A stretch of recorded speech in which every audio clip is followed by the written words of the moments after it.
Hey everybody, welcome back.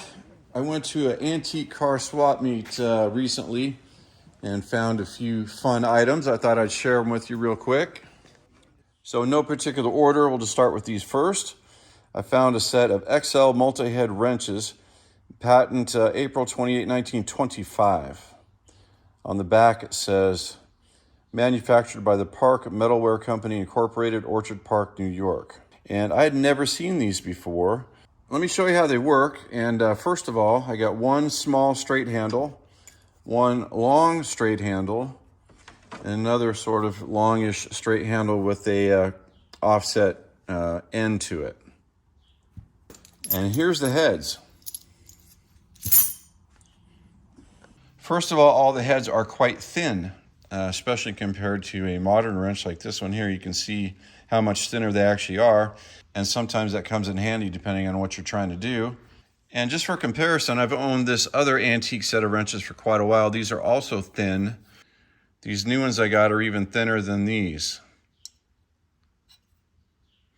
But here's how the heads work. They're obviously removable. They've got a little push button on the handle here. And this push button actuates a little deal in there that sort of locks onto these teeth and prevents the head from coming out. So you push the head on without pushing the button, and it can just come right back off. But you push the button, head goes on all the way, and it's locked on there. And you go ahead and use it and do what you want, and then when you're done, push the button to release and put a new head on. Pretty cool. I've never seen these before. And they also sort of fit on the ends of the wrench handles by friction because they're tapered and they have a very nice fit to them. Even without this little latch inside there, like on this little handle, for example, the latch on this wrench is not working, but they fit so snugly that you almost don't even need that latch to grab those teeth. So anyway, that's the first item I got. I got that whole set for 30 bucks. And again, if you want to look these up yourself, they are XL multi-head, patented 1925, made by the Park Metalware Company from Orchard Park, New York. The next thing I found was a Fordson toolbox in pretty good condition. It's not rusted out like so many of them are. I mean, even the bottom is pretty solid. Back and the lid, everything looks pretty good. Paid 20 bucks for that. I already do have one on my tractor here, on my Fordson F. The one I got at the swap meet is actually in better condition than this one is. But, it's not bad, so we'll leave that on the tractor. And we'll put the swap meet find on the shelf for my next Fordson F someday. The next thing I found is another tractor-related thing, and it's actually another Fordson F tractor-related thing. How cool is that? It's a little cast iron Fordson F. If you look right here, it's even got the coil box cast in and the water washer. Flip it over, and we've got a lot of detail on this side as well. We've got the belt pulley and the handle, and we've got the Fordson F manifold there with the exhaust coming down and out the back. And I think this right here is supposed to be the intake for the carburetor. And I paid 20 bucks for that guy. I also found this Fairbanks Morse FM J4A something or other. At first I thought this was just a standard FMJ, just like I have on my Alice Chalmers B tractor, but you can tell the bases are completely different. This one is flat on the bottom, and this one has a big flange. This one has a bad base cap. It's cracked right there. This outer cap is actually in good condition. And if you have to buy one of these new today, they cost 50 bucks. So that alone was worth the purchase price of $10.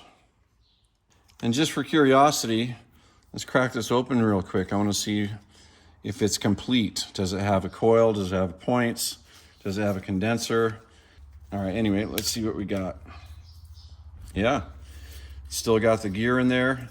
And just making the assumption the rotor is still in there. I'm not going to take that outer cap off to check right now. But it does have the rod that makes electrical contact there. And we've got the coil, condenser, points. It's got the little gear All the wires are present, so it looks pretty darn complete. The impulse mechanism is not really working properly. I can get it to spin over, but it's not really tripping like it should, so it should be like this. See how that snaps? Anyway, I gave 10 bucks for that. Funny, the guy wrote special on it. So again, even though this is not functioning in its current condition, it is 100% complete. And I think I can easily get my 10 bucks out of this. In fact, it's just better to put it on the shelf in case I need spare parts for something else in the future. And for the next item, you may have seen my collection of running board cans like these I have on this 1919 Model T. These are Bear brand. And up there on my shelf, you can see the rest of my small collection. Some are Bear brand, some are Boyko. I think I have one other Woolwine brand up there. So even though this is not a running board can, this is more of a canteen style, this definitely fits in with the rest of them. And this is a Woolwine. So the Boyko brand cans of this nature are the ones you see the most often. The next brand that's a little bit more rare than the Boyko is the Bear brand. And then the most rare of them all, at least in my experience, are these Woolwine brands. You really don't see these very often at all. So this one still even has the outer material on it that is like 99% intact. It is in very good condition for its age. It's probably 100 years old. It's got metal loops on both sides on the top, and it's got two more on the bottom. And I know you can't see much down in there on the camera, but it's actually in pretty good shape down there. Just some surface rust on the interior, which is pretty amazing. So again, even though this isn't the standard like running board type can, this is a good find. It's a Woolwine brand. It's intact. The interior is in good condition. So I was happy with that find as well. And I paid 30 bucks for it, which I think is a pretty good deal actually. All right, so this next item is the last one I found at the swap meet. This is probably the treasure of the day. And there it is. If you've never seen a set like this before, or even the bottles themselves, these were used back in the day for generally for oil, reusable, refillable. At antique swap meets, I usually see at least a couple of these bottles sitting around for sale. Sometimes you'll see the bottles with the spouts. Sometimes you'll even see the bottles with the spouts and the caps. But you almost never see a complete set of 6, all with the spouts and all 6 caps still present. That's pretty remarkable. And the other thing that you don't see very often are the original carrying baskets for these. Sometimes you'll just see the bottles themselves just laying around. So let's take these out and I'll show you the basket. It's really a pretty cool little basket, and it's very thick metal. You probably can't see that on the camera, but it's very thick and sturdy. I mean, even the handle is still intact and solid. So I think this basket just by itself was a good find. Now at least you guys know what these baskets look like. If you see them at garage sales or estate sales or something, you see this sitting in a pile of stuff. It really doesn't look like much if you don't know what it is, but definitely snatch this thing up because they're not very easy to find.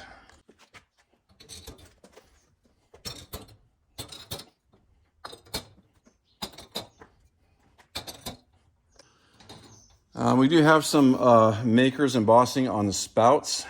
I can't quite make that out. Something manufacturing company.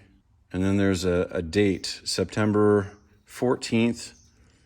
And that looks like it says 1926 or 1925. So I'm not really sure what to think about the bottles. To be honest, I really don't care. I absolutely love the set just the way it is. Even if these bottles are reproduction, I absolutely love it. So this was definitely my big score for the day, although I was very happy with the other little stuff I got. The toolbox, the little wrench, the canteen, the Fordson F-toy, the magneto, and this cool set of wrenches. Just like all the other stuff I found, this will fit in nicely with my collection. It'll be a great conversation piece. I absolutely love it. The swap meet itself was really fun. There was a lot of people there, a lot of people selling stuff, a lot of people buying stuff. The weather was perfect, And most important of all, my son was out visiting from Pennsylvania, so he spent the morning with me, and in fact spent the whole week with me. We came back here to the house after the swap meet, and that was a really enjoyable time to spend with him. So maybe some of you guys have seen some of this stuff before. Maybe you haven't, but I hope you found it interesting. Thanks very much for watching. We'll catch you on the next video.